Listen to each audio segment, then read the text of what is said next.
Hi everyone, I'm KRISTIN Armstrong and I'm Executive Director at the Saugatuck Center for the Arts, and welcome to another community conversation. Today is very special because we are going to start to talk with members of our theater community. Our own Artistic Director, Kurt Stamm, has Joe Carroll, one of our longtime Mason Street Warehouse alumni, on a Zoom call, and we're going to go to him in a second.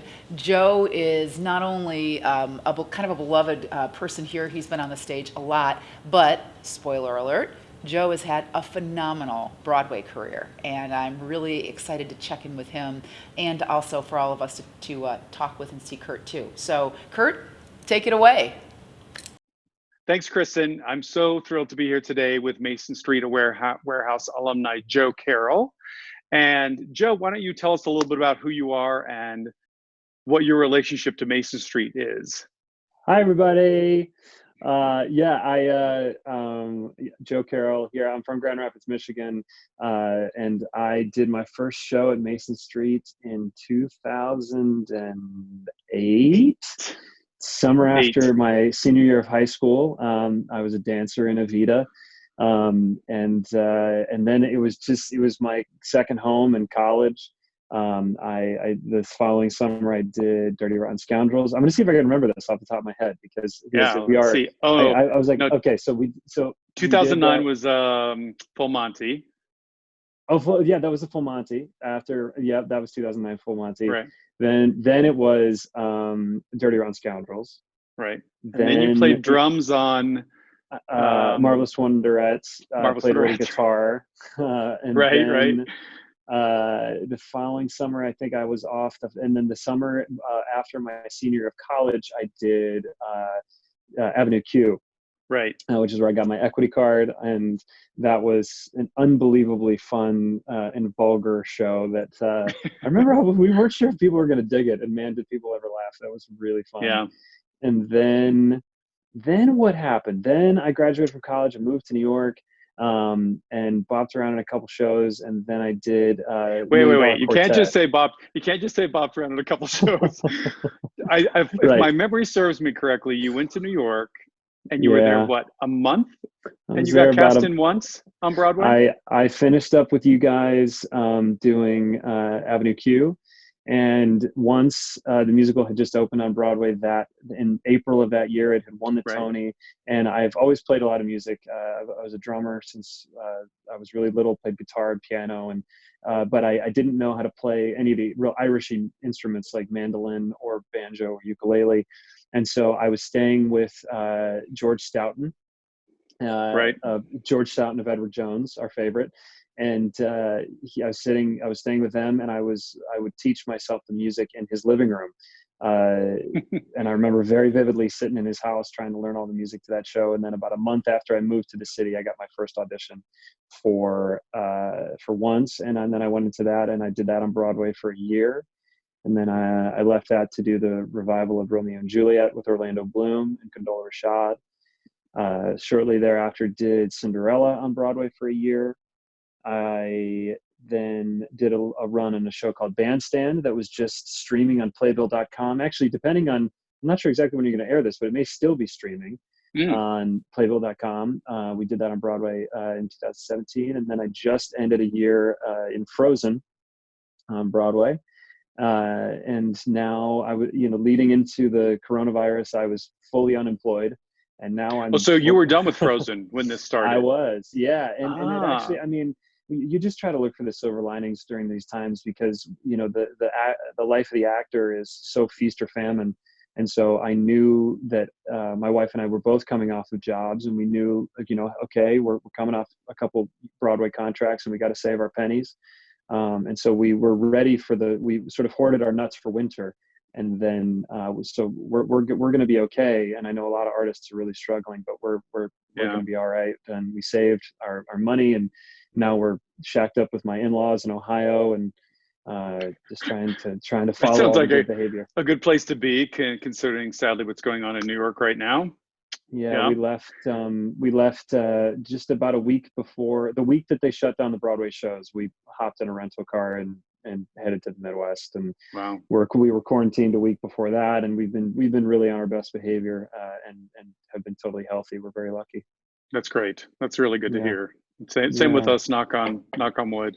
So, Good. as a theater artist, what other types of things are you doing now that you're not performing to sort of keep yourself busy or even generate some income? What types of things are you and Alex doing? Yeah, we teach. I was just mentioning we have a bunch of high school students and professional actors in New York that we teach on over Zoom or Skype, which has been great. We do that as a side hustle when we're on jobs, and now we're just kind of doubling down and trying to teach as much as possible. So that's been really good. And I started a podcast with a friend of mine that's on Apple Podcasts and Spotify called Guys Who Like Musicals. And it's me and my best friend, because we are a couple of guys who like musicals, and we talk to people who also like musicals. This past week we interviewed Corey Cott, who was a star of Bandstand, and the week that the movie was going to be on Playbill, so that was very fun. It's been super creative to do that. The teaching's been great. We're both trying to write a little bit. I think that somewhere in my experience there is a coronavirus farce that needs to be written about going to quarantine with your in-laws in the Midwest. I think that there's a play in there somewhere. So yep, I'm sure there's going to be a few of those coming out of this. Yeah, exactly. So it's been good, and then we're just trying to watch a lot of movies and TV. Yeah. My big thing. Oh, yeah, what's your guilty pleasure right now? That's a good question. The guilty pleasure, we just are watching as much of the Great British Baking Show as possible. Oh yeah, it's great. Watching British people be nice to each other is exactly what I think the world needs right now. And so it's so great. But then we're also playing a lot of cards. We learned how to play bridge. My mom is a big bridge player, so we're playing bridge online, which is keeping us kind of. We're both terrible, but that's been kind of fun. So just trying to fill the days. Yeah. And they seem to go by. I mean, I find that I'm pretty busy. I spend a lot of time on Zoom, like having conversations and meetings and things like that. But also, like projects have cropped up, like this, like us having this conversation is something we want to post on social media, just to let our audience know that we're still here, we're still doing things, we're still connected to our communities, and how are different communities coping. So what do you think about what's going to happen with our? Any thoughts about what you think is going to happen with our industry going forward? I mean, I think there's tons of speculation out there, but I'm just curious what you think may be going on following all of this. I think that there's two sides to it. I think that there's the optimist and the pessimist, and I just try to lean on optimism as much as I can. I really think that maybe not right away, but I think that people are going to be really hungry for theater, and they're going to be hungry for performance. They're going to want to. Once it's safe, they're going to really miss going to theaters. They're going to miss sitting next to somebody and sharing in a film and sharing in a theater experience. And I know it kind of sounds crazy right now, but I really think that people are going to want that. I also think that we're seeing a rise in streaming, and I don't think that's necessarily a bad thing. Like I said, we filmed Bandstand on Broadway. It did not last on Broadway for a long time, but it survives in movie form. And, we don't know how many people watched it over the course of the last weekend, but people have access to that now, and so I'm just trying to lean on the optimism. I think that people are going to be hungry to go outside and go to the beach. And I think that they're really, go hiking, and they're going to really want to see theater, and they're going to want to come back to New York. And there's a lot of comparisons to 9/11 and various things. People didn't want to go to New York after 9/11, and then they came back with a vengeance, and they were just desperate to see art and desperate to see shows. So I really hope that happens. I agree with you. I think that is what's going to happen as well. So we keep our fingers crossed that's where we're headed. And this whole thing really will die down, relatively quickly, so we can get back to our lives as we now know them. So once this is, we'll kind of wrap this up with our last thought. So like, what do you plan to do once this is all over? What are you and Alex going to do? Well, we're hunkered down here for the foreseeable future, and then, I saw a friend of mine answer this question, like, what's the first thing you're going to do when you're allowed back in a theater? And I just can't wait. Honestly, we have no plans right now. There were a couple of things in the pipeline work-wise, but everything's been canceled. So honestly, right now we're grateful for our health. hearing about a lot of people getting sick. We just want everybody to stay well. And then, I can't wait to just perform again, to do something. So I don't know when that'll be exactly, but hopefully soon. But it really, I mean, talk about having the itch, man. We all really Yeah. want to get back out there. It's like, come on, put me in, coach. I Right. really just want to like get back out there. So who knows? But I hope maybe it's a coronavirus farce. Who knows? Could be. I know. I'm so looking forward to getting started on Legally Blonde. I can't wait. And what a Oh my perfect gosh. show to like get us launched, back out of this thing. I think it's going to be the Yeah. perfect show to wrap up the season this summer at Mason Street. So, Yeah. well, Joe, yeah. thank you so much. I really appreciate you taking the time out of your schedule Absolutely. to hang out with me today. And it's so great to see you as always. And Great to see stay you. well. Give my best to Alex and your folks and everybody. And You too.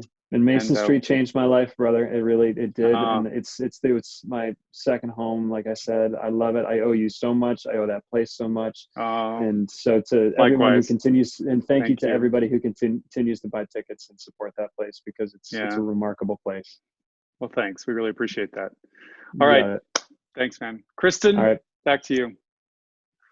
Thanks, Kurt. Oh, that was awesome to see Joe, hear from Joe. I'm super glad that he and his wife are safe and sound and huddled here in the Midwest. And great to hear about kind of the way that he's passing his day and spending his time. We will have more of these community conversations with our theater alumni coming up. Kurt's chatted with a lot of people who raised their hand and said, sure, they'd love to check in with us. So stay tuned for those. And I'll see all of you again, I hope soon. In the meantime, stay well, friends.